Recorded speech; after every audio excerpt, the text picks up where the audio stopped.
ఆధునిక యుగం పురాణాలు. ఇక జనమంచి శేషాద్రి శర్మ బ్రహ్మపురాణం బ్రహ్మాండ పురాణాన్ని అనువాదించారు. శ్రీపాద కృష్ణమూర్తి శాస్త్రి భాగవత పురాణాన్ని అనువాదించారు. త్రిపురనేని రామస్వామి చౌదరి సూత పురాణం రచించారు.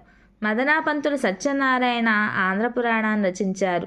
కల్లూరి వెంకట సుబ్రహ్మణ్య దీక్షితులు మార్కండేయ పురాణాన్ని వచనంలో రాశారు.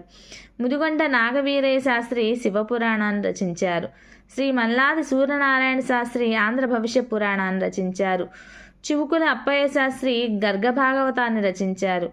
పిసుపాటి చిదంబర శాస్త్రి పద్మపురాణాన్ని రచించారు. దేవీ భాగవతంను తెలుగులో శ్రీదాసు శ్రీరామకవి, తిరుపతి వెంకట కవులు, అలానే బేతవోలు రామబ్రహ్మం మొదలైన వారు పర్వంలో రచించారు. దేవీ భాగవతంను జనమంచి సుబ్రహ్మణ్య శాస్త్రి గద్య రూపంలో